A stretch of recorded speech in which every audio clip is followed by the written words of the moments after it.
어느 봄날 한 여인이 빗속에서 대문 밖으로 쫓겨났습니다. 손에 든 것이라고는 작은 보따리 하나.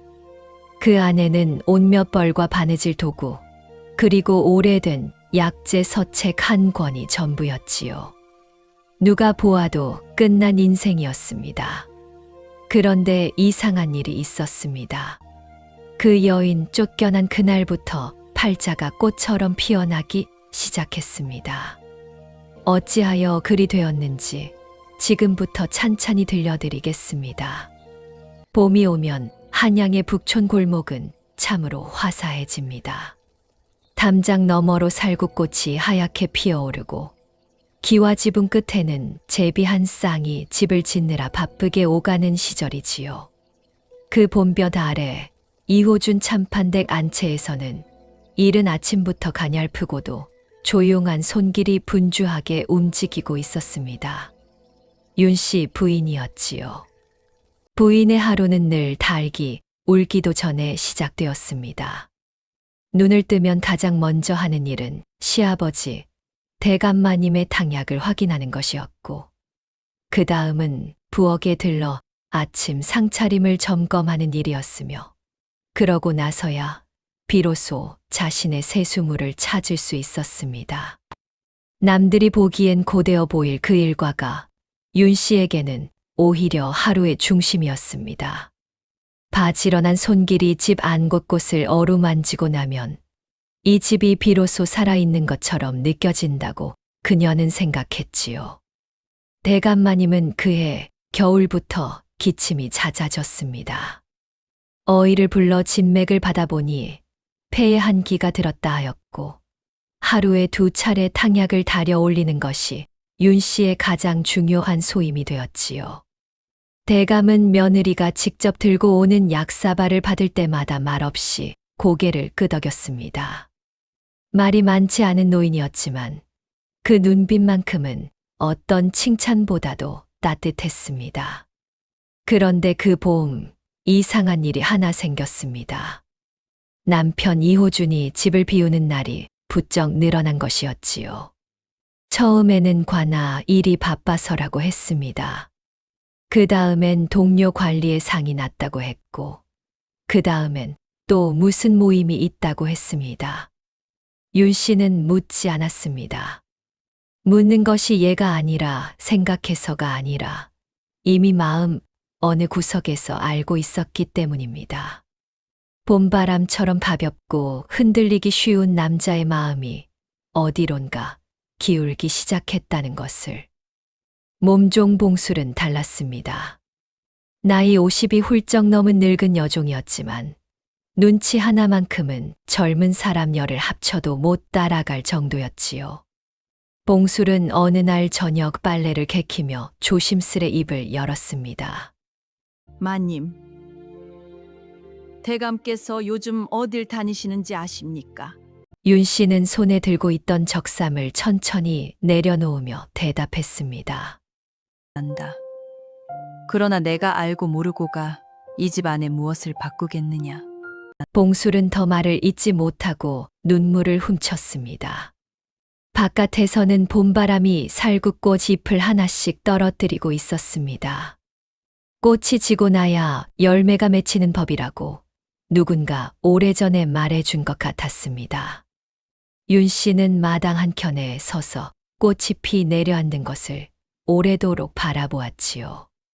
그 얼굴에는 슬픔도 분노도 아닌 무언가 조용하고 단단한 것이 가만히 자리 잡고 있었습니다. 그것이 이야기의 시작이었습니다. 여러분의 따뜻한 관심이 제게는 큰 힘이 된답니다. 구독과 좋아요로 함께 해주시겠지요? 자, 그럼 이제 준비한 이야기 보따리를 슬슬 풀어보겠나이다. 어느 날 이호준이 집으로 돌아왔습니다. 그런데 그날따라 발걸음이 달랐습니다. 평소보다 한결 가볍고 어깨에는 이유 없이 힘이 들어가 있었으며 눈빛에는 무언가를 결심한 사람 특유의 빛이 어려 있었지요. 윤 씨는 사랑채 앞마당에서 그 모습을 보자마자 직감했습니다. 오늘이구나 하고 이호주는 안채로 들어서며 말했습니다. 부인, 할 말이 있소. 그 목소리가 조금 떨렸는지 아니면 원래 그런 목소리였는지 윤 씨는 나중에도 잘 기억하지 못했다고 합니다. 다만 그가 꺼낸 말의 내용은 단 한 글자도 잊히지 않았지요. 매향이라는 여인을 집으로 들이겠다는 것이었습니다. 이호주는 말을 이어갔습니다. 달리 뜻이 있어서가 아니라 본처가 아직 후사를 잊지 못하였으니 나라에서도 첩을 들이는 것을 허하고 있지 않느냐, 부인도 잘 알고 있지 않느냐고. 그 말이 얼마나 비겁한 변명인지는 말하는 당사자도 알고 있었을 것입니다. 그러나 이호주는 끝까지 그 변명 뒤에 숨었습니다. 윤 씨는 잠시 눈을 내리깔았습니다. 방 안에 정적이 흘렀고 바깥에서는 봉술이 숨을 죽이고 있었습니다. 그리고 윤 씨는 천천히 고개를 들어 남편을 바라보며 말했지요. 서방님 뜻이 그러하시다면 제가 어찌 막겠습니까? 다만 이 집 안의 예와 법도만큼은 흐트러지지 않기를 바랍니다. 그 목소리는 흔들리지 않았습니다. 오히려 너무 고요해서 이호준이 오히려 그 고요함에 당황한 기색이었지요. 사흘 후 매향이 왔습니다. 가마에서 내리는 그 모습을 보고 봉술은 속으로 탄식했습니다. 아무리 봐도 기방 출신이라는 티가 역력했지요. 걸음걸이가 너무 유려했고 눈빛이 너무 계산적이었으며 웃음 하나에도 목적이 담겨 있었습니다. 매향은 안채 마당에 들어서자마자 윤 씨를 향해 납작 엎드려 인사를 올렸습니다. 마님, 소처 매향이 문안 올립니다. 그 절이 얼마나 공손했는지 보는 이로 하여금 오히려 등골이 서늘해지는 느낌이었습니다. 윤 씨는 담담하게 받아들였습니다. 어서 오너라. 이 집 법도에 따라 지내면 서로 불편함이 없을 것이다. 그러나 매향의 귀에는 그 말이 들어가지 않는 듯 했습니다. 고개를 숙인 채 소천 명심하겠습니다. 하고 말하면서도 눈은 이미 안채 구석구석을 훑고 있었으니까요. 그날 저녁 매향은 이호준에게 말했습니다. 서방님, 이 집은 제가 보기에 큰마님이 지나치게 모든 것을 쥐고 계신 것 같습니다. 소첩이 있는데도 안채 살림을 여전히 큰마님이 다 맡으신다면 소첩은 무엇을 위해 이 집에 온 것이겠습니까? 이호주는 그 말에 고개를 끄덕였습니다. 그 고개 끄덕임 하나가 이 집의 운명을 조금씩 바꾸기 시작했지요. 그날 밤 봉술은 윤 씨의 방문 앞에서 오래도록 서성였습니다. 마님, 저 여인이 예사롭지 않습니다. 제발 조심하십시오. 윤 씨는 등잔 앞에 앉아 바느질을 멈추지 않으며 말했지요. 안다, 봉술아. 그러나 조심한다고 피할 수 있는 일이라면 애초에 두려워할 것도 없지 않겠느냐. 등잔불이 한 번 흔들렸다가 다시 고요해졌습니다. 그 불빛 아래 윤 씨의 손은 여전히 쉬지 않고 움직이고 있었습니다. 매향이 이 집에 들어온 지 보름이 지났습니다. 보름이면 짧은 것 같아도 교활한 사람에게는 충분히 긴 시간이지요. 매향은 그 보름 동안 이 집의 구조를 속속들이 파악했습니다. 누가 어느 시간에 어디를 다니는지, 부엌 간악들 중 누가 입이 가볍고 누가 무거운지, 그리고 가장 중요한 것, 이호준이 무엇을 두려워하고 무엇에 분노하는지까지. 매향이 고른 것은 대감마님의 탕약이었습니다. 어느 날 아침 윤 씨가 평소처럼 약재를 손질하고 있을 때였습니다. 매향이 부엌 쪽에서 잠깐 지나쳐 갔습니다. 아무 말도 없이 그저 인사만 하고 지나쳤지요. 그 모습이 너무 자연스러워서 봉술도 그냥 넘겼습니다. 그런데 그날 저녁 대감마님이 탕약을 드신 후 갑자기 복통을 호소했습니다. 어이가 달려와 진맥을 해보니 약재의 분량이 맞지 않는다고 했습니다. 누군가 손을 댄 것이 분명하다고. 그 말이 끝나기가 무섭게 매향이 이호준의 옷자락을 붙잡고 흐느꼈습니다. 서방님, 소첩이 오늘 부엌 근처를 지나다가 안방마님께서 약재 단지를 열고 무언가를 넣는 것을 보았습니다. 소첩이 잘못 본 것이기를 바랐습니다만 이런 일이 생기고 보니 가슴이 너무 떨려서 말씀드리지 않을 수가 없었습니다. 여러분, 이 순간을 한번 생각해 보십시오. 가 들어온 첩이 흐느끼며 본처를 고발하는 이 장면을 과연 이호준은 어떤 눈으로 바라보았을까요? 이호준은 분노했습니다. 그 분노가 얼마나 빠르게 타올랐는지 진실을 확인하려는 생각은 처음부터 없었습니다. 그는 당장 윤 씨를 불러들였습니다. 윤 씨는 조용히 방으로 들어서며 고개를 숙였지요. 이호준은 소리쳤습니다. 내가 감히 아버님 약에 손을 댔단 말이오? 윤 씨는 천천히 고개를 들었습니다. 그 눈에는 억울함도 두려움도 없었고 다만 슬픔 같은 것이 아주 잠깐 스쳐 지나갔습니다. 소첩은 그런 일을 한 적이 없습니다. 그러나 이호준의 귀에는 그 말이 닿지 않았습니다. 매향은 방문 밖에 서서 그 소리를 들으며 소매로 입가를 가렸습니다. 울음인지 웃음인지 알 수 없는 표정으로. 이호준은 그날 밤 오랫동안 사랑채에 앉아 있었습니다. 분노와 실망이 뒤엉킨 얼굴로. 그리고 이튿날 아침 그는 결심을 굳혔습니다. 윤 씨를 내보내겠다고. 쫓아내는 것이 아니라 내보내는 것이라고 그는 스스로에게 말했습니다. 그 구분이 자신에게 얼마나 중요했는지는 알 수 없지만 그 구분이 윤 씨에게는 아무 의미가 없었습니다. 봉술은 그 밤 내내 울었습니다. 마님, 억울하지 않으십니까? 억울하지 않다면 거짓말이겠지. 윤 씨는 짐을 꾸리는 손을 멈추지 않으며 말했습니다. 그러나 봉수라, 억울함을 붙들고 이 집에 남는 것과 억울함을 내려놓고 새 길을 찾는 것 중에 어느 것이 나를 더 살게 하겠느냐. 봉술은 대답하지 못했습니다. 윤 씨는 작은 보따리 하나를 단단히 묶었습니다. 그 안에는 옷 몇 벌과 바느질 도구, 그리고 오래된 약재 서책 한 권이 들어 있었습니다. 그것이 윤 씨가 이 집에서 나올 때 가져나온 전부였습니다. 밖에는 빗소리가 들리기 시작했습니다.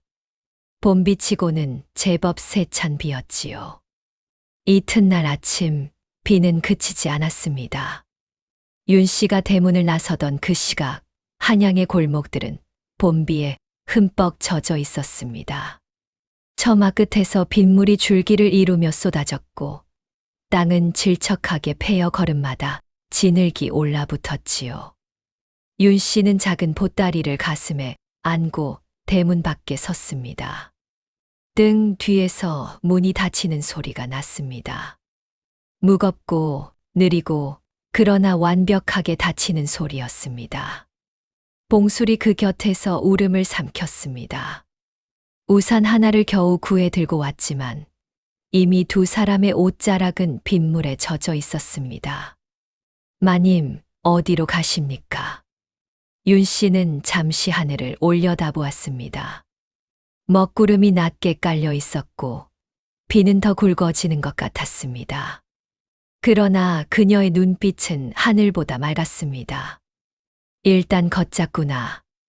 그것이 전부였습니다. 갈 곳을 정하지 않은 채로, 방향을 모르는 채로 다만 두 발이 닿는 땅을 향해 걸음을 옮겼습니다. 친정은 없었습니다. 윤 씨는 어려서 부모를 여의고 먼 친척 집에서 자랐는데 그 친척마저 이미 타향으로 떠난 지 오래였습니다. 기댈 곳이 없다는 것은 어떤 면에서는 무너질 곳도 없다는 뜻이기도 했습니다. 윤 씨는 걸었습니다. 처음에는 발걸음이 무거웠습니다. 십수년을 살았던 집을, 정성을 다해 돌봤던 마당을, 새벽마다 탕약을 다리던 부엌을 뒤로 하고 걷는다는 것이 몸에서부터 저항을 일으켰습니다. 발이 멈추려 했고 무릎이 꺾이려 했습니다. 그러나 그럴 때마다 윤 씨는 한 가지를 떠올렸습니다. 저 대문 안에 내가 남긴 것 중에 지금 나를 살게 하는 것이 하나라도 있는가? 없었습니다. 그렇다면 걸어야 했습니다. 한 걸음, 두 걸음. 질척한 골목길이 큰 길로 이어졌고 큰 길이 성문 쪽으로 이어졌습니다. 성문을 지날 무렵 윤 씨는 자신의 걸음이 달라졌다는 것을 느꼈습니다. 언제부턴가 발이 더 이상 무겁지 않았습니다. 허리가 조금씩 펴졌습니다. 빗속을 걷고 있는데도 이상하게 숨이 트이는 것 같았습니다. 봉술이 조심스레 말을 걸었습니다. 마님, 성박 동쪽 방향에 예전에 침방 일을 하던 안악이 살고 있습니다. 소첩이 아는 사람인데 당장 거처를 구할 때까지 신세를 져도 될 것 같습니다. 윤 씨가 고개를 끄덕였습니다. 잘 생각했다, 봉술아. 그 말 한마디에 봉술은 다시 눈물을 쏟을 것 같았지만 이번엔 꾹 참았습니다. 마님이 우산을 받쳐주며 제 이름을 부르는 목소리가 여전히 따뜻했기 때문입니다. 빗속을 걷는 두 여인의 뒷모습은 작았습니다. 그러나 흔들리지 않았습니다. 굵은 빗줄기가 내리꽂혀도 진흙탕이 발목을 잡아당겨도 그 걸음은 멈추지 않았습니다. 쫓겨난 여인의 걸음이라기엔 너무 단단했고 버림받은 여인의 걸음이라기엔 너무 자유로웠습니다. 나중에 봉술은 그날을 이렇게 기억했다고 합니다. 그날 마님은 쫓겨난 것이 아니라 스스로 걸어 나오신 것이었다고. 비가 아무리 쏟아져도 그 걸음 하나는 젖지 않았다고. 성 밖으로 이어지는 길 위에 봄비는 여전히 쏟아지고 있었습니다. 성 밖 동쪽 마을은 한양의 번잡함과는 다른 세계였습니다. 기와지붕 대신 지프로 이은 초가들이 다닥다닥 붙어 있었고 골목마다 닭 울음소리와 아이들 웃음소리가 뒤섞여 있었지요. 봉술이 아는 안악은 침방 일을 오래 했던 인심 좋은 여인으로 윤 씨의 사정을 듣자마자 군말 없이 헛간 한쪽을 내주었습니다. 비좁고 낡았지만 지붕이 있고 바람을 막을 벽이 있었습니다. 윤 씨는 그것으로 충분하다고 했습니다. 처음 한 달은 조용히 지나갔습니다. 윤 씨는 그 시간 동안 스스로를 추스르기보다 주변을 살피는데 온 마음을 쏟았습니다. 이 마을에서 무엇이 필요한가? 사람들이 무엇을 힘들어하는가? 그리고 자신이 줄 수 있는 것은 무엇인가? 답은 생각보다 가까이 있었습니다. 마을에는 변변한 의원이 없었습니다. 약방이 아주 없는 것은 아니었지만 첩값이 부담스러운 집들이 대부분이었고 웬만한 병은 그냥 참고 버티는 것이 다반사였지요. 아이 기침이 넉 달째 이어지는 집도 있었고 허리를 펴지 못한 채 밭에 나가는 노인도 있었습니다. 보이지 않는 고통이 골목 곳곳에 쌓여 있었습니다. 윤 씨는 먼저 이웃집부터 두드렸습니다. 옆 골목에 사는 안악 복내는 4살배기 막내가 기침을 달고 살더니 밥도 제대로 못 넘긴다며 눈가가 붉어져 있었습니다. 윤 씨가 아이의 등을 두드려보고 손목맥을 짚더니 말했습니다. 폐에 열이 쌓인 것이니 걱정 마세요. 사흘이면 나아질 겁니다. 야산에서 도라지와 맹문동을 뜯어다 다려주었고 사흘 후 아이의 기침은 뚝 그쳤습니다. 복례는 그날 이후 윤 씨를 마님이 아니라 은인이라 불렀습니다. 그 소식이 골목 하나를 건너는 데는 하루도 걸리지 않았지요. 빨래터에서 50년을 살았다는 노파 점수는 무릎이 쑤셔 걷기가 힘들다고 했습니다. 낫지 않을 것 같으니 그냥 참고 산다는 말에 윤 씨는 고개를 저었습니다. 쑥과 생강을 섞어 뜸 노는 방법을 가르쳐 주고 무릎을 감쌀 찜질천도 손수 만들어 주었지요.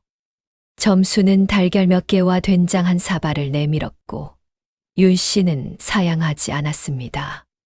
받는 것도 예라는 것을 알고 있었으니까요. 호랍이 목수 만드은 나무를 다루다 손을 크게 베었는데 제대로 처치를 못해 상처가 곪고 있었습니다. 윤 씨가 쑥잎으로 염증을 가라앉히고 열흘 만에 아물게 하자 만득은 말없이 헛간 기둥을 새로 세워 주었습니다.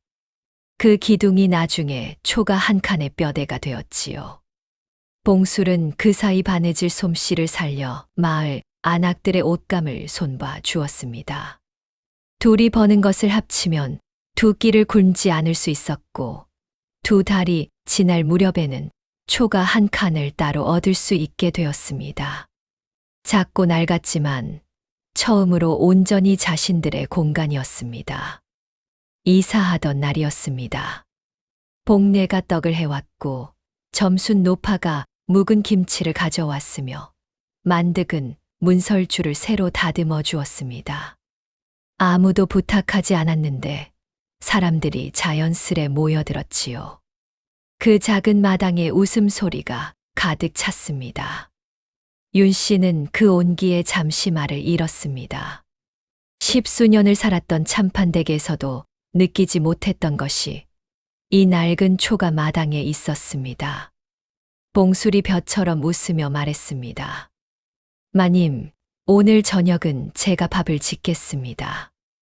윤 씨도 웃었습니다. 오랜만에 꾸밈없이 환하게 웃었습니다. 그 웃음을 본 봉술은 뒤돌아서서 몰래 손등으로 눈가를 훔쳤습니다. 밖에서는 여름 귀뚜라미 소리가 막 시작되고 있었습니다. 쫓겨나던 봄날의 빗소리는 이미 먼 기억이 되어가고 있었지요. 이 초가의 작은 마당에 윤 씨의 삶이 조용하고 단단하게 뿌리를 내리고 있었습니다. 그 뿌리는 혼자가 아니었습니다. 복내와 점순과 만득과 이름 모를 수많은 사람들의 마음이 함께 그 뿌리를 감싸고 있었으니까요. 그 만남은 한여름의 끝 무렵에 찾아왔습니다. 오후의 햇살이 아직 뜨거울 때였습니다. 윤 씨가 마당에 약초를 펼쳐 말리고 있는데 골목 입구 쪽에서 급한 발소리가 들렸습니다. 고개를 들어보니 30대 중반쯤 되어 보이는 선비 하나가 노파를 등에 업고 숨을 몰아쉬며 달려오고 있었습니다. 얼굴에는 땀이 비 오듯 흘렀고 눈빛에는 다급함과 걱정이 뒤섞여 있었지요. 이 동네에 병을 잘 보는 여인이 있다고 들었습니다. 제 어머니가 갑자기 쓰러지셨는데 제발 한 번만 봐 주십시오. 윤 씨는 지체 없이 일어섰습니다. 어서 이리 모시세요. 노파를 방 안에 눕히고 맥을 짚어보니 더위를 먹은 데다 오랜 기력 쇠진이 겹친 것이었습니다. 윤 씨는 차분하게 움직였습니다. 봉술에게 찬물 수건을 가져오게 하고 오미자와 맹문동을 급히 다리는 한편 손가락으로 노파의 손목과 발목 혈자리를 꾹꾹 눌러 기운을 돌게 했지요. 선비는 방문 밖에 무릎을 꿇고 앉아 그 손길을 지켜보았습니다. 함부로 말을 걸거나 재촉하지 않았습니다. 다만 조용히 그러나 간절하게 기다렸지요. 한 시즌쯤 지났을까요? 노파가 눈을 뜨고 선비의 이름을 불렀습니다. 이복의 경미나. 선비의 눈에서 눈물이 한 줄기 흘렀습니다. 그는 그것을 닦지 않았습니다. 나중에 알고 보니 그 선비는 정경민 진사였습니다. 한양 동쪽에서 작은 서당을 여러 아이들을 가르치며 살고 있는 사람으로 학문을 좋아하고 허세를 싫어하며 무엇보다 어머니를 지극히 섬기는 것으로 알려진 인물이었지요. 그는 노파가 안정을 찾자 윤 씨 앞에 깊이 읍을 했습니다. 은혜를 어찌 다 갚아야 할지 모르겠습니다. 윤 씨는 고개를 저었습니다. 갚으실 것 없습니다. 사람이 사람을 돌보는 것은 당연한 일이니까요. 그 말이 정진사의 가슴에 작은 파문을 일으켰습니다. 며칠 후 그가 다시 찾아왔습니다. 이번에는 직접 따온 산딸기와 서책 한 권을 들고서였지요. 본초 강목에서 빠진 약재들을 보충한 필사본입니다.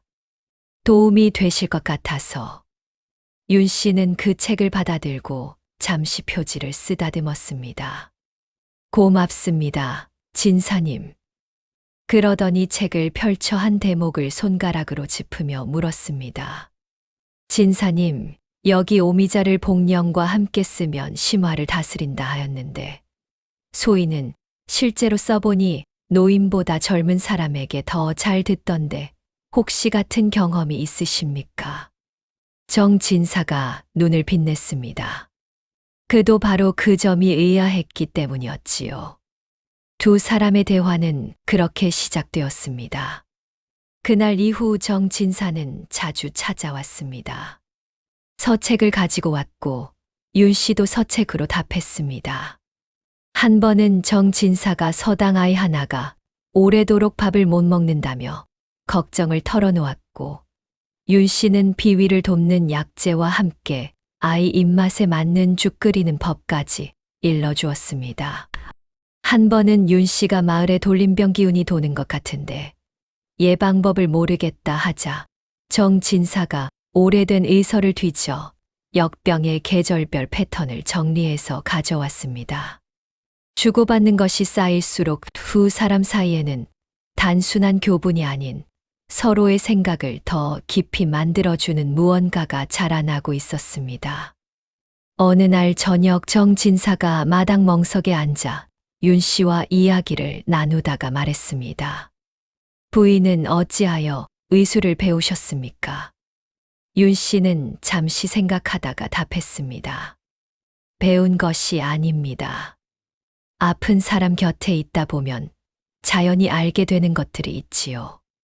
그리고 알게 되면 모른 척하기가 어렵습니다.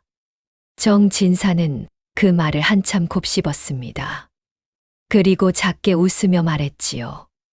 저도 그래서 그를 가르칩니다. 아는 것을 나누지 않으면 아는 것이 내 것이 아닌 것 같아서요. 윤 씨도 웃었습니다. 두 사람은 그 웃음 속에서 서로를 조금 더 알게 되었습니다. 봉술은 멀찍이서 그 모습을 보며 혼자 빙긋 웃었습니다.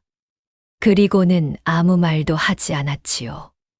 말하지 않아도 알 수 있는 일들이 세상에는 있으니까요. 여름이 기울고 있었습니다. 저녁 하늘이 붉게 물드는 시간, 초가 마당에는 말라가는 약초 내음과 함께 두 사람이 함께 쌓아가는 무언가의 향기가 조용히 번지고 있었습니다. 윤 씨가 성박 초가에서 조용히 뿌리를 내리는 동안 성 안참판 댁에서는 전혀 다른 일들이 벌어지고 있었습니다. 매향이 안채의 살림을 틀어쥐기 시작한 것은 윤 씨가 떠난 지 한 달도 채 되지 않아서였습니다. 처음에는 조심스럽게 마치 본처를 공경하는 듯한 태도로 하나씩 권한을 넓혀갔지요. 부엌 열쇠를 가져간 것이 시작이었고 그 다음은 창고 열쇠였으며 그 다음은 한 달 살림돈을 직접 받아 주겠다고 했습니다. 이호주는 그 하나하나에 별 생각 없이 고개를 끄덕였습니다. 사랑에 빠진 남자의 눈이란 보고 싶은 것만 보이는 법이니까요. 그런데 가을이 깊어지면서 이상한 일들이 생기기 시작했습니다.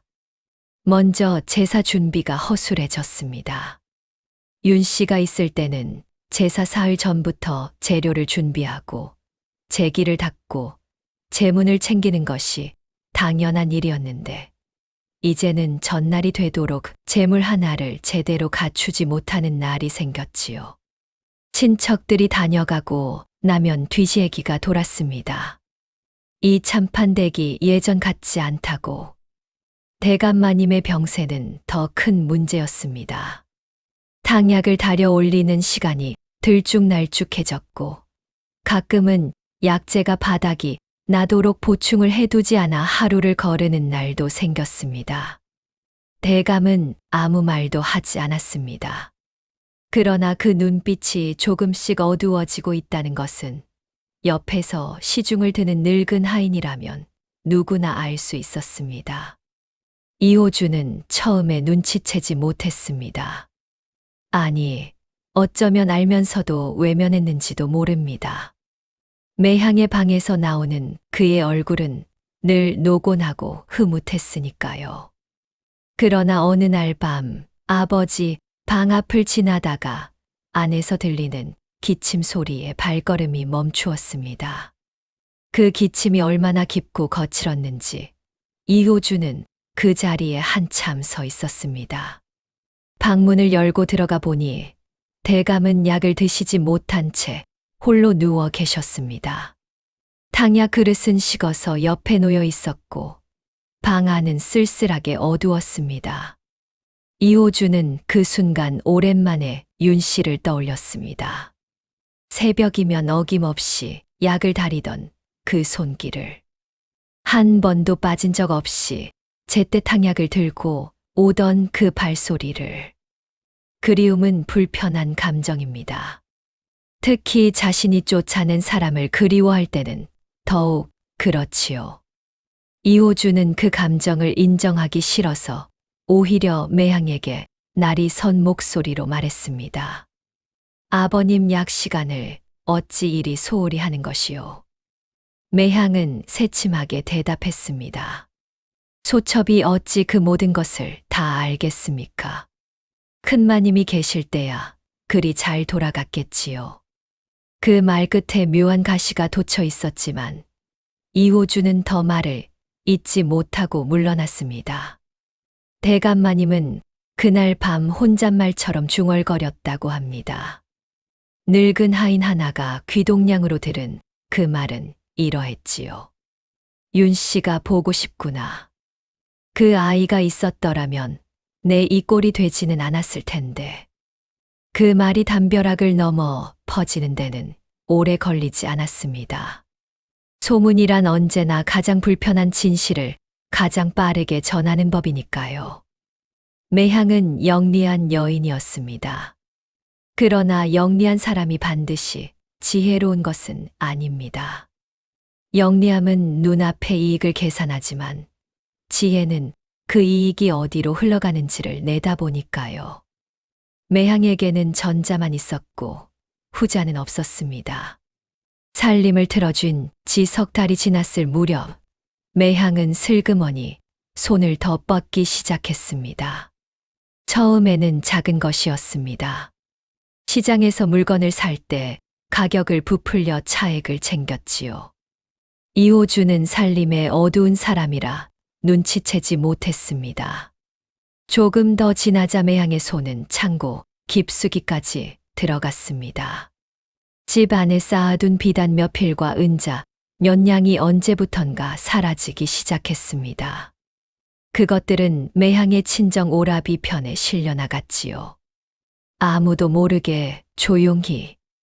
그런데 세상에 영원히 숨겨지는 비밀은 없습니다.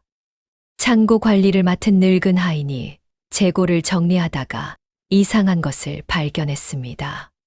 장부의 숫자와 실물이 맞지 않았습니다. 그것도 한두 가지가 아니었지요. 하인은 이 사실을 이호준에게 고하려다가 매향의 눈치가 보여 선뜻 나서지 못하고 망설이고 있었습니다. 그 망설임을 매향이 먼저 눈치챘습니다. 다급해진 매향은 선수를 쳤습니다. 그것이 그녀의 두 번째 실수였습니다. 첫 번째 실수가 누명을 씌운 것이라면 두 번째 실수는 서두름이었지요. 매향은 이호준에게 달려갔습니다. 서방님, 소첩이 차마 입에 담기 어려운 말을 드려야 할 것 같습니다. 들리는 말에 의하면 성 밖에 사는 윤씨 마님이 요즘 정경민이라는 진사와 매우 가까이 지내신다고 합니다. 낮이고 밤이고 그 남자가 드나든다 하니 참판대게 체면이 이래도 되겠습니까? 서방님이 한번 엄히 다스리셔야 하지 않겠습니까? 이호준의 눈빛이 흔들렸습니다. 매향은 그 흔들림을 보며 속으로 안도했지요. 그러나 그 안도는 오래 가지 않았습니다. 이호준이 처음으로 조금 다른 반응을 보였기 때문입니다. 그는 잠시 말이 없다가 천천히 물었습니다. 그걸 어찌 알았소? 매향은 순간 당황했습니다. 그냥 마을에서 들리는 소문이옵니다. 이호준은 더 묻지 않았습니다. 그러나 그 눈빛은 이전과 달리 무언가를 천천히 헤아리는 눈빛이었습니다. 여러분, 이 순간이 중요합니다. 이호준은 비로소 아주 조금씩 자신이 무언가에 계속 끌려다니고 있었다는 것을 느끼기 시작했습니다. 매향이 말할 때마다 분노가 먼저 앞섰고 분노가 앞서면 생각이 뒤로 물러났습니다. 그 패턴이 이번에는 왜인지 선명하게 보였습니다. 그래도 이호준은 결국 명을 내렸습니다. 포조를 보내 사실을 확인하라고.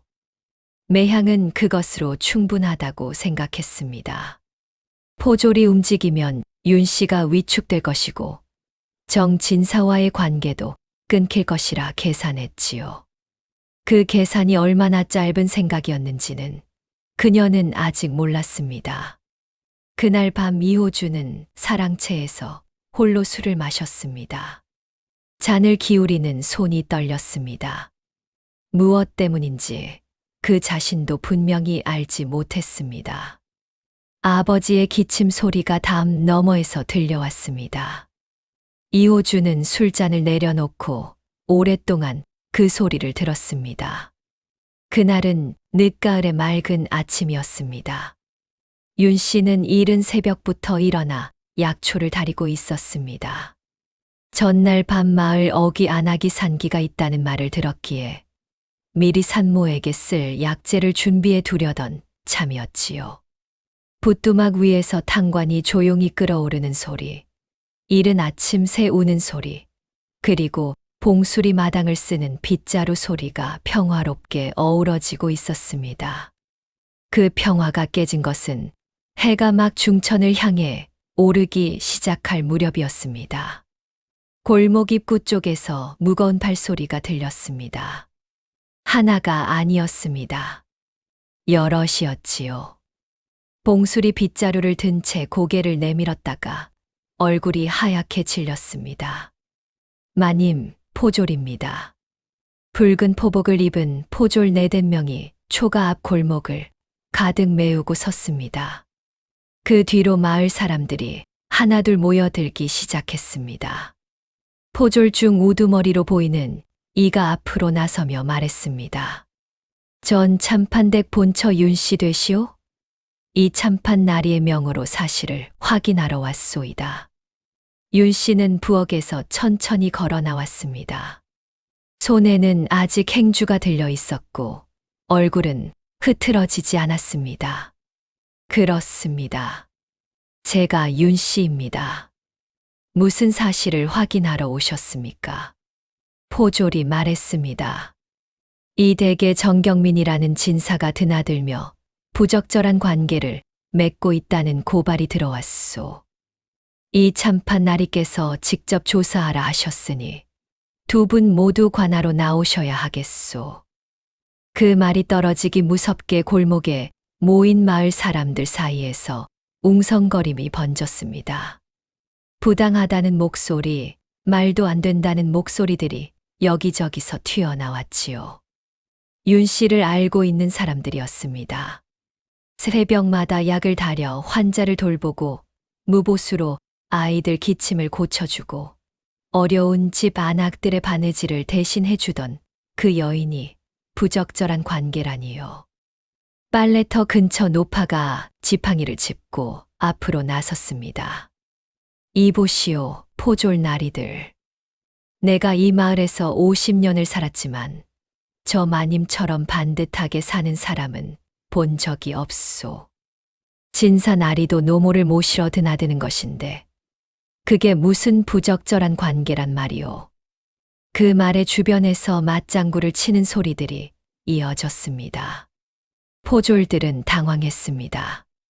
이렇게 마을 사람들이 한 목소리로 나설 줄은 몰랐던 것이지요. 우두머리 포졸이 목소리를 높이려다가 그 기세에 눌려 한 발 물러섰습니다. 윤 씨는 그 광경을 조용히 바라보았습니다. 가슴이 뜨거워지는 것을 느꼈지만 표정은 흔들리지 않았습니다. 그리고 천천히 말했습니다. 여러분, 진정하십시오. 관아에서 부르신다면 제가 직접 가겠습니다. 떳떳한 사람이 관아를 두려워할 이유는 없으니까요. 그 말 한마디에 골목이 조용해졌습니다. 포졸들도 마을 사람들도 잠시 숨을 멈춘 것 같았습니다. 봉술은 눈물을 꾹 참으며 윤 씨의 겉옷을 챙겨 어깨에 걸어드렸습니다. 윤 씨가 골목을 걸어 나가는 그 모습을 마을 사람들은 오래도록 바라보았습니다. 등이 고닫고 걸음이 흔들리지 않았습니다. 쫓겨난 여인의 등이 아니었습니다. 스스로 걸어가는 사람의 등이었지요. 그러나 그 상황이 윤 씨에게 유리한 것만은 아니었습니다. 관아란 힘 있는 자의 말이 더 무게를 갖는 곳이었으니까요. 과연 이 싸움, 윤 씨는 어떻게 헤쳐나갈 수 있을까요? 관아의 마당은 서늘했습니다. 늦가을 하늘이 높고 맑은 날이었는데 그 맑음이 오히려 차갑게 느껴지는 그런 날이었지요. 윤 씨는 관아 뜰 한켠에 조용히 앉아 있었습니다. 포졸들이 안팎을 오가며 분주히 움직였고 이호주는 상방 쪽에서 얼굴을 굳힌 채 자리를 지키고 있었습니다. 그때 관아 문 쪽에서 두 사람이 동시에 들어섰습니다. 정경민 진사와 봉술이었습니다. 두 사람은 서로 아는 사이가 아니었습니다. 그러나 같은 시각, 같은 문을 통해 들어선 것은 우연이 아니었습니다. 각자의 방식으로 각자의 자리에서 같은 진실을 향해 움직여 온 사람들이었으니까요. 정진사가 먼저 마당 한가운데 서서 이호준을 향해 깊이 읍했습니다. 참판 날이 소인 정경민이 자진하여 나왔습니다. 나리께서 조사하시고자 하는 바가 있다면 기꺼이 받겠습니다. 다만 그 전에 드릴 것이 있으니 부디 살펴봐 주시기 바랍니다. 그가 보자기를 풀었습니다. 안에서 나온 것은 촘촘한 글씨로 빼곡히 채워진 서책 한 권이었습니다. 소인은 오래전부터 본초학을 연구해 왔습니다. 윤 씨 부인과 교분을 쌓으며 약재 이야기를 나누다 보니 이 고을 약재 시장의 흐름도 자연스레 살피게 되었지요. 그런데 몇 달 전부터 이 참판 나리댁 안채 측에서 구입하는 약재 목록 중에 대감마님 탕약 처방과 전혀 맞지 않는 물건이 꾸준히 섞여 있었습니다. 그것을 사는 사람이 언제나 매향의 친정 오랍이라는 것을 확인하고 나서는 실수가 아니라는 것을 알았습니다. 서책을 펼치자 날짜와 약재 이름, 거래처가 빼곡히 적혀 있었습니다. 매향이 들어온 직후부터 시작된 날짜들이 대감마님의 기력이 급격히 쇠해진 시기와 정확히 겹쳤습니다. 이호준의 얼굴이 굳기 시작했습니다. 그때 봉술이 앞으로 나섰습니다. 나이든 몸종이 관아 마당에 나서는 것이 어울리지 않아 보일 수도 있었지만 그 걸음만큼은 조금도 흔들리지 않았습니다. 봉술은 품속에서 접힌 종이 몇 장을 꺼내 원님 앞에 내밀었습니다. 소첩은 윤 씨 마님을 모시는 몸종이옵니다. 참판댁을 나온 뒤에도 그곳에 남은 옛 동료 하인들과 간간히 연락을 주고받았지요. 그 하인들이 눈치가 보여 나서지 못하면서도 차마 혼자 감당하기 어려운 것을 소첩에게 몰래 전해 주었습니다. 창고 장부와 실제 재고가 맞지 않는다는 것, 그리고 매향의 친정 오라비가 드나들 때마다 짐이 실려 나갔다는 것을요. 종이에는 날짜별로 빠져나간 물목과 수량이 적혀 있었습니다. 글씨는 서툴렀지만 내용은 또렷했습니다. 두려움을 무릅쓰고 옮겨 적은 사람의 손이 느껴지는 글씨였지요. 원님이 두 사람의 증거물을 차례로 살피는 동안 마당 한켠에서 조용히 앉아있던 윤 씨가 천천히 일어섰습니다. 이호준이 그 움직임을 눈으로 쫓았습니다. 윤 씨가 말했습니다. 원님께 한 가지 여쭤보아도 되겠습니까? 원님이 고개를 끄덕이자 윤 씨는 정진사가 펼쳐놓은 서책 쪽으로 걸어갔습니다. 손가락으로 한 줄을 짚으며 말을 이었습니다. 진사께서 기록하신 이 약재 소인도 압니다. 바나와 오두를 불순물과 섞어 달인 것으로 겉으로는 탕약 재료처럼 보이지만 성질이 전혀 다릅니다. 폐에 한기가 든 분께 이것을 장복시키면 처음에는 기침이 줄어드는 것처럼 보입니다. 그러나 시간이 지날수록 뇌로 가는 혈기가 막히고 기억이 흐려지며 사지가 떨리고 말문이 닫힙니다. 의원이 노환으로 오해하기 쉬운 증상들이지요. 관아 마당이 조용해졌습니다. 윤 씨는 말을 멈추지 않았습니다. 소인이 성 밖에서 약초를 연구하며 이 성질을 알게 된 것은 반년이 채 되지 않습니다. 그때 소인의 머릿속에는 한 가지 생각뿐이었습니다. 대감마님의 병세가 혹시 이것 때문이 아닐까 하는 것이었지요. 그러나 소인은 쫓겨난 몸이라 확인할 길이 없었습니다. 정진사의 기록을 보니 이제 확신이 섭니다.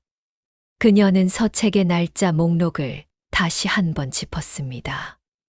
이 약재가 처음 구입된 날짜와 대감마님께서 처음 말씀이 줄어들기 시작하신 시기가 정확히 일치합니다. 그리고 소인이 쫓겨난 뒤로 탕약을 다리는 사람이 바뀌었으니 약재의 종류도 바뀔 수 있었던 것이지요. 이호주는 그 말이 끝나는 동안 한마디도 하지 못했습니다. 분노인지 자책인지 아니면 그 둘이 한꺼번에 쏟아지는 것인지 알 수 없는 표정이었습니다. 원님이 어의를 불러 약재 단지를 확인하도록 했습니다. 어의는 잠깐 냄새를 맡고 혀끝에 대어보더니 고개를 끄덕였습니다. 부인 말씀이 맞습니다. 이것은 탕약 재료가 아닙니다. 그 한마디가 관아 마당을 완전히 바꿔놓았습니다. 윤 씨는 제자리로 돌아가 다시 앉았습니다. 소리를 높이지 않았고 흥분하지 않았습니다. 다만 오래 갈고 닦아온 지식이 가장 필요한 순간에 가장 조용하게 빛을 발한 것이었지요. 억울함을 외치는 것이 아니라 진실을 증명하는 것. 그것이 윤 씨가 선택한 방식이었습니다.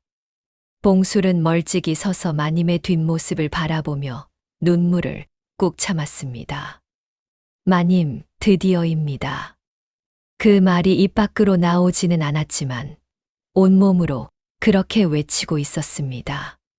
하늘은 맑고 높았습니다. 그 하늘 아래 세 사람이 각자의 자리에서 쌓아온 것들이 한 자리에서 빛을 발하고 있었습니다. 정진사의 말이 끝나고 관아 마당에 정적이 내려앉았을 때였습니다.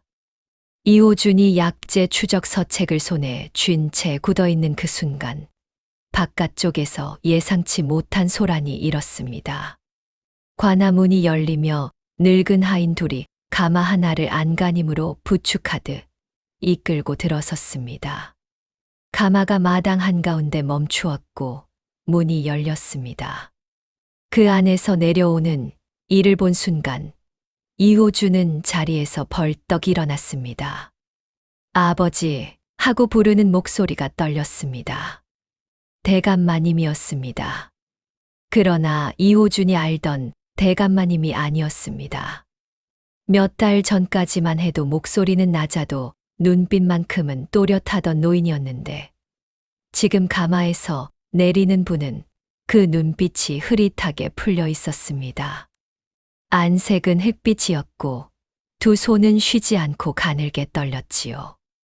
매향이 바꿔치기한 약재를 다리 넘게 다려 드신 탓이었습니다. 기억이 오락가락하고 의식이 안개 속을 헤매는 듯한 날들이 이어졌던 것입니다. 어이가 단순한 노안이라 여기는 동안 그 안개는 점점 더 짙어지고 있었지요. 그런데 오늘 관아에서 재판이 열린다는 소식이 대감마님의 귀에 들어갔습니다. 그 소식을 전해 들은 대감마님이 갑자기 몸을 일으키려 하는 바람에 하인들이 당황하여 말렸지만 노인은 완강했습니다. 나를 관아로 데려가라. 그 한마디를 끊어지지 않고 끝까지 말한 것이 그날 대감이 가장 또렷하게 내뱉은 말이었습니다. 대감은 하인들의 부축을 물리치고 혼자 걸었습니다. 느리고 위태로웠지만 멈추지 않는 걸음으로 관아 마당 한가운데까지 나아갔지요. 이호준이 달려가 팔을 잡으려 하자 대감은 낮고 단호한 목소리로 말했습니다. 비켜라. 그 두 글자에 이호준이 멈추었습니다. 대감은 천천히 고개를 들어 관아 원님을 바라보았습니다. 그리고 말하기 시작했습니다. 안개 속을 헤매듯 흐릿하던 정신이 그 순간만큼은 기이하게 맑아지는 것 같았습니다. 남은 기력을 한 곳으로 끌어모은 사람만이 가질 수 있는 그 또렷함으로 내가 이 참판의 압이 되는 사람이요. 오늘 이 자리에 나온 것은 이 몸이 말할 수 있는 날이 얼마 남지 않았다는 것을 알기 때문이요. 대감은 말을 이었습니다. 목소리가 낮고 쉬었지만 한마디 한마디가 선명했습니다. 이 늙은이가 지난 몇 달간 정신이 오락가락하는 병을 알았소. 무슨 까닭인지 몰랐는데 오늘 저 진사께서 가져온 약재 기록을 보니 이제야 알 것 같소. 그러나 그 정신이 가장 혼미하기 전 내가 마지막으로 또렷하게 기억하는 날이 있소. 새로 들어온 첩이 이 집에 온 지 얼마 되지 않은 어느 새벽이었지요. 그날 새벽 내가 잠이 없어 눈을 뜨고 있었소. 부엌 쪽에서 인기척이 나기에 가만히 귀를 기울였더니 약 단지를 여닫는 소리가 났소. 하인을 시켜 확인하였고 하인이 돌아와 매향이 약 단지 곁에 서 있는 것을 보았다고 했지요. 그러나 그 뒤로 이 늙은이의 정신은 날이 갈수록 흐려졌고 그 기억을 말하려 할 때마다 말이 입 밖으로 나오질 않았소. 혀가 굳는 것인지 기억이 안개에 가려지는 것인지 알 수 없었소. 그저 하고 싶은 말이 있는데 할 수 없는 날들이 이어졌지요. 관아 마당이 완전히 조용해졌습니다. 이호준은 굳은 얼굴로 아버지를 바라보았습니다. 그 눈빛이 분노인지 자책인지 공포인지 알 수 없었습니다. 아마 그 셋이 한꺼번에 들이닥친 얼굴이었겠지요. 대감은 이호준을 향해 천천히 몸을 돌렸습니다. 그 목소리가 가장 낮아지는 순간이었습니다. 호준아, 너는 좋은 아내를 두었었다. 새벽마다 탕약을 다리고 집 안 구석구석을 살피고 이 아비를 제 어버이처럼 돌보던 여인이었다. 그 여인을 쫓아낸 것이 내 잘못이고 확인도 하지 않고 분노부터 앞세운 것이 내 잘못이다. 아비로서 이 말만큼은 반드시 해야겠다. 이 정신이 완전히 가기 전에 이호준의 눈가가 붉어졌습니다. 그는 아무 말도 하지 못했습니다. 대감은 마지막으로 윤 씨 쪽을 바라보았습니다. 윤 씨는 자리에서 일어나 대감을 향해 깊이 절을 올렸습니다. 대감의 눈이 촉촉하게 젖었습니다. 윤 씨야, 미안하다. 이 늙은이가 말을 잃어가면서도 끝내 하지 못한 말이 그것이었구나. 그 말이 끝나자 대감은 그 자리에서 힘이 빠지듯 주저앉았습니다. 하인들이 달려들었고 이호준도 정신없이 아버지 곁으로 달려갔습니다. 윤 씨는 본능적으로 앞으로 나섰습니다. 손이 먼저 대감의 맥을 짚고 있었습니다. 맥이 가늘고 빠르게 뛰었습니다. 오랫동안 잘못된 약재를 드신 몸이 마지막 기력을 짜내어 여기까지 온 것이라는 것을 윤 씨는 그 손끝으로 알았습니다. 여러분, 이 순간을 생각해 보십시오. 말을 잃어가면서도 끝내 이 자리에 나온 노인의 마음이 얼마나 무거웠을까요? 아들의 잘못을 알면서도 아들을 믿어보려 했던 그 마음이 약재의 독성에 가려지면서도 끝내 꺾이지 않았던 것입니다. 진실을 향한 의지는 때로 몸이 버티지 못할 때도 사람을 일으켜 세우는 법이니까요. 하늘은 여전히 맑고 높았습니다. 그 하늘 아래 오래 눌렸던 진실이 마침내 숨을 고르고 있었습니다. 대감마님의 고백이 끝나고 관아 원님이 자리를 정돈하는 데는 그리 오랜 시간이 걸리지 않았습니다. 진실이란 한 번 물꼬가 트이면 막을 수 없는 법이니까요. 증거는 이미 충분했습니다. 정진사가 가져온 서찰, 약재 단지, 그리고 대감마님의 직접 증언. 거기에 더해 관아에서 창고 하인을 따로 불러 묻자 그 하인도 그동안 눈치가 보여 말하지 못했던 사실들을 하나씩 털어놓기 시작했습니다. 매향이 관아로 불려왔습니다. 가마에서 내리는 그 모습은 여전히 차려입었고 눈빛은 여전히 날카로웠습니다. 그러나 분위기가 달라졌다는 것을 그녀도 직감했는지 마당 안으로 들어서는 발걸음이 처음으로 조금 느려졌습니다. 원님이 서찰과 약재 단지를 앞에 놓고 낱낱이 물었습니다. 매향은 처음에 모른다고 했습니다. 그 다음에는 오해라고 했습니다. 그 다음에는 말을 잇지 못했습니다.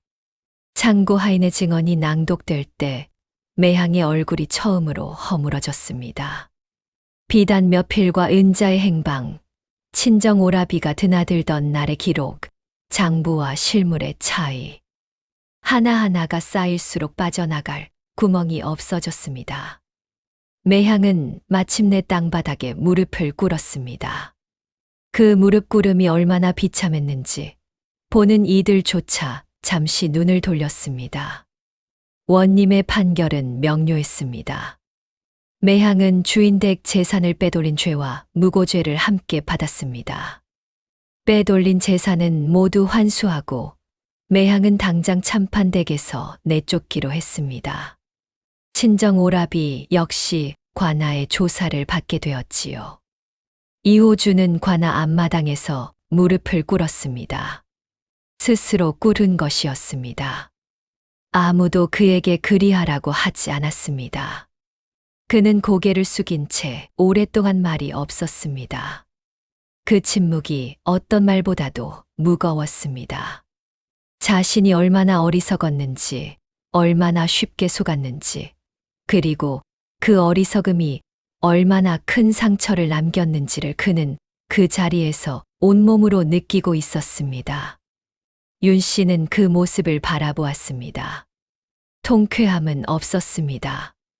시원함도 없었습니다.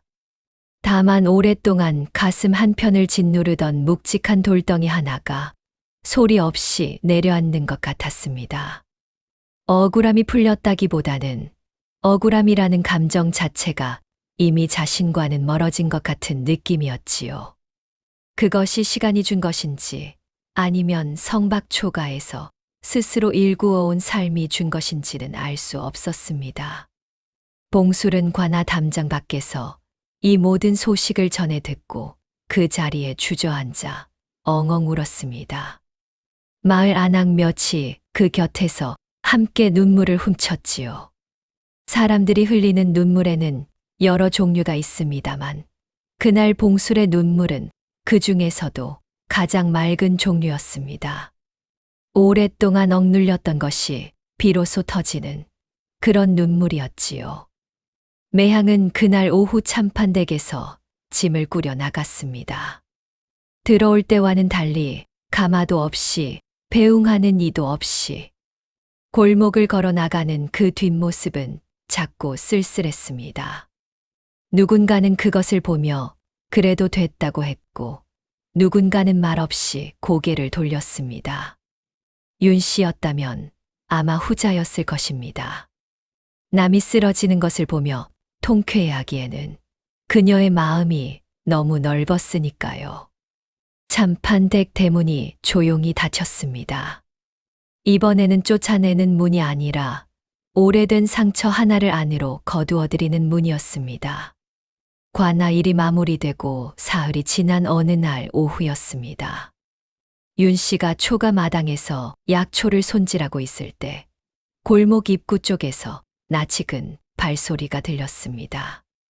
그 발소리를 들은 봉술이 얼굴을 굳히며 안으로 들어가 버렸습니다. 윤 씨는 손을 멈추지 않은 채 고개만 들었습니다. 이호준이었습니다. 그는 평소와 달리 관복이 아닌 수수한 차림이었습니다. 손에는 아무것도 들지 않았고 눈빛에는 며칠 동안 잠을 이루지 못한 사람 특유의 그늘이 내려앉아 있었습니다. 그는 초가 앞에 멈춰서서 윤 씨를 바라보다가 천천히 무릎을 꿇었습니다. 클바닥 위에 아무 말 없이 윤 씨는 손에 든 약초를 내려놓고 일어섰습니다. 서방님, 몸을 일으키십시오. 이호준은 고개를 들지 않았습니다. 부인, 나는 부인에게 돌아와 달라고 청하러 왔소. 내가 얼마나 어리석었는지, 얼마나 큰 잘못을 저질렀는지 이제야 알았소. 부인이 없는 그 집이 집이 아니라는 것도. 제발 한 번만 더 기회를 주시오. 그 목소리에는 진심이 담겨 있었습니다. 꾸밈이 없었고 변명도 없었습니다. 윤 씨는 그 진심을 느꼈습니다. 그러나 느끼는 것과 받아들이는 것은 다른 일이지요. 윤 씨는 잠시 하늘을 올려다보았습니다. 늦가을 하늘이 맑고 높았습니다. 그리고 천천히 입을 열었습니다. 서방님, 저는 이 집에서 오래 살았습니다. 그 시간이 무의미하다고 생각하지는 않습니다. 시아버지 대감을 섬기고 살림을 꾸리고 서방님의 곁을 지킨 그 날들이 제 삶의 일부였으니까요. 그러나 서방님, 저는 이제 다른 것을 알게 되었습니다. 쫓겨난 그날부터 저는 처음으로 온전히 저 자신으로 살았습니다. 두 발로 땅을 딛고 제 손으로 사람을 살리고 제가 벌어서 제가 먹는 삶을요. 그 삶을 이제 다시 내려놓기가 어렵습니다. 이호준이 고개를 들었습니다. 눈가가 붉었습니다. 윤 씨가 말을 이었습니다. 서방님을 원망하지 않습니다. 진심입니다.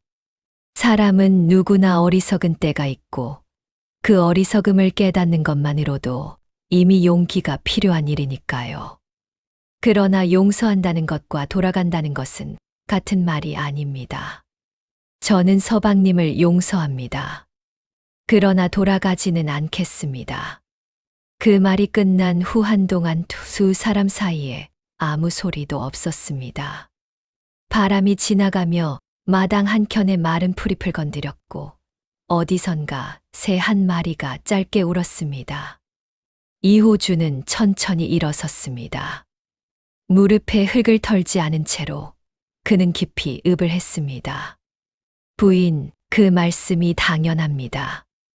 부인이 그리 말씀하실 자격이 충분히 있습니다. 그는 더 말을 잇지 않았습니다.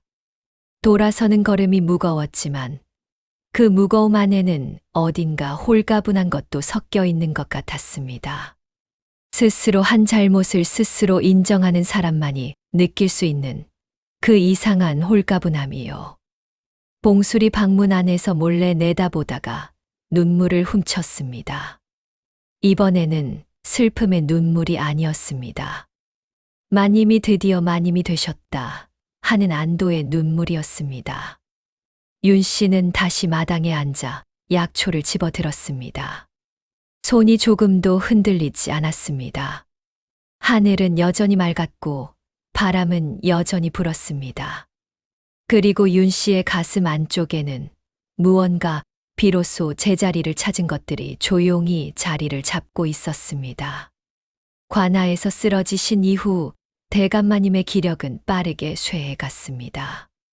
어이가 드나들었지만 노인의 몸이 이미 한계에 다다랐다는 것은 곁에 있는 사람이라면 누구나 알 수 있었습니다. 이호주는 사랑채에도 들지 않고 아버지 방 곁을 지켰습니다. 그것이 그가 할 수 있는 유일한 속죄였으니까요. 그 소식이 초가에 전해진 것은 관아 일이 있고 나서 열흘쯤 지난 때였습니다. 소식을 전해온 것은 참판댁 늙은 하인이었습니다. 그는 머문머문 말을 꺼냈습니다.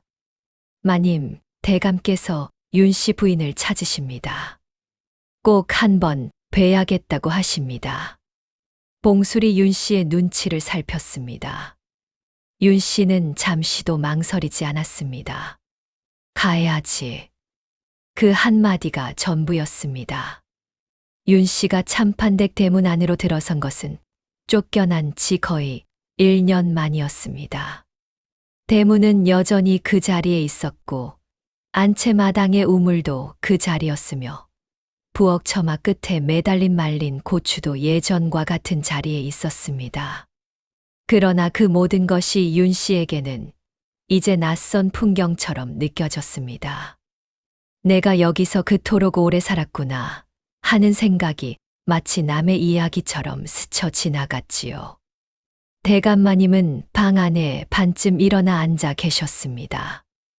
윤 씨가 들어서자 그 눈빛이 달라졌습니다. 흐릿하게 가라앉아 있던 눈이 순간 맑아지는 것 같았지요.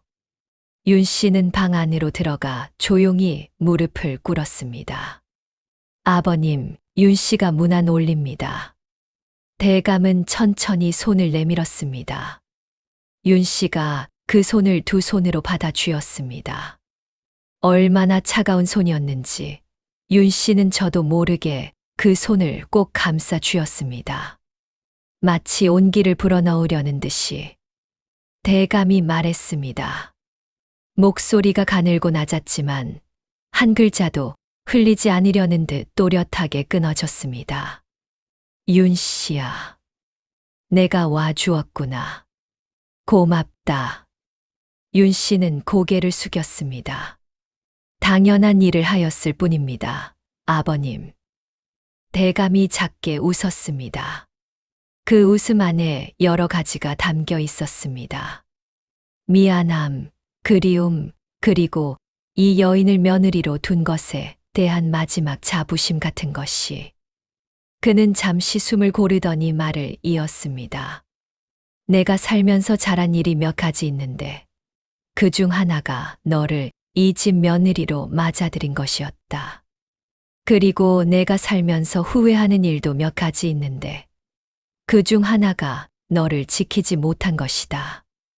아비가 지켜야 했는데 그러지 못했구나. 윤 씨의 눈가가 뜨거워졌습니다. 그러나 눈물은 흘리지 않았습니다. 아버님, 저는 괜찮습니다. 오히려 그 시간 덕분에 더 단단해졌습니다. 진심입니다. 대감은 고개를 끄덕였습니다. 알고 있다. 그래서 더 기특하고, 그래서 더 미안하다. 그가 다시 윤 씨의 손을 조금 더 꽉 쥐었습니다. 그리고 눈을 감았습니다. 이제 좀 쉬어야겠다. 내가 곁에 있으니 마음이 놓인다. 윤 씨는 그 자리에서 밤을 새웠습니다. 대감의 맥을 가끔 짚으며 이불을 여미며 탕약을 데워 올리며 새벽이 오고 해가 뜨고 다시 오후가 기울 무렵이었습니다. 대감마님이 조용히 마지막 숨을 내쉬었습니다. 그 숨이 얼마나 평온했는지 옆에 있던 이호준도 하인들도 처음에는 모르고 있었습니다. 윤 씨만이 알았지요. 손에서 느껴지는 맥박이 멈추는 그 순간을. 윤 씨는 대감의 손을 가만히 이불 위에 내려놓았습니다. 그리고 합장하듯 두 손을 모으고 잠시 눈을 감았습니다. 방 안에 깊은 고요가 내려앉았습니다. 이호준이 아버지를 부르는 울음소리가 터져 나왔습니다. 그 울음이 담장을 넘어 퍼졌습니다. 윤 씨는 천천히 일어나 방문을 열었습니다. 늦가을 햇살이 마당 위에 가만히 내려앉아 있었습니다. 그 빛이 이상하게도 따뜻했습니다. 겨울이 지나고 봄이 돌아왔습니다. 성박 동쪽 마을에는 그해 봄이 유난히 일찍 왔습니다. 양지바른 담장 아래부터 풀이 돋기 시작했고 초가 처마 끝에는 제비가 다시 집을 짓기 시작했지요. 윤 씨의 초가 마당에도 봄이 들었습니다. 봉수리 텃밭을 일구는 동안 윤 씨는 마당 한켠에 쪼그려 앉아 무언가를 하고 있었습니다. 꽃씨를 뿌리고 있었습니다. 봉수리 물었습니다. 마님, 무슨 꽃입니까? 윤 씨가 손바닥에 남은 씨앗을 들여다보며 말했습니다. 봉선화란다. 여름이면 피겠지. 봉수리 빙긋 웃었습니다. 봉선화라면 담장 아래서 잘 핀다 했습니다.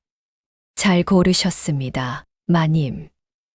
윤 씨도 웃었습니다.